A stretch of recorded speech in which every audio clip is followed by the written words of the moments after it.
இவங்க என்ன பண்ணிருக்கணும், அவுட்ரு கொடுத்துருக்கோம். இந்த இடம் வந்து அவருக்கு வந்து இந்த இடம் வந்து அவரை வந்து அங்கேயே நிப்பாட்டி அங்கேயே மேலே கை காட்டிருந்தாருன்னா க்ரோடு போயிருக்கும்.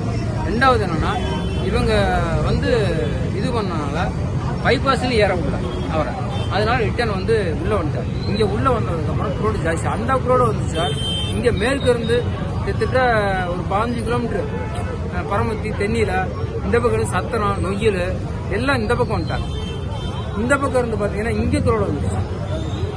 ஒரே இடம் தான், இந்த இடம் செலக்ஷன் பண்ணது வேண்டான்னு அவுட்ரு போட்டுருந்தா இந்த கும்பல் நெரிசல் வராது.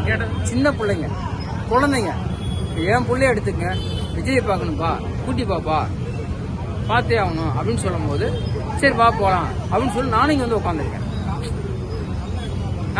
சரி விஜய் காமிச்சிட்டு போகலாமே, இதில் போய் என்ன இருக்கு, நம்ம ஏரியா பக்கம் வர்றாரு, காமிச்சிட்டு போகலாம் அப்படின்ட்டு இது வந்தோம். இங்கே வந்து பார்த்ததுக்கு அப்புறம் தான் க்ரோடு ஜார்ஜ் போலீஸ் கண்ட்ரோல் இருந்துச்சு, கட்டுப்படுத்த முடியல. ரெண்டாவது விஜய் போனதுக்கு அப்புறம் தான் தள்ளுமுள்ள என்ன கணக்கெடுப்பு இழப்பே அப்பதான் தெரியும்.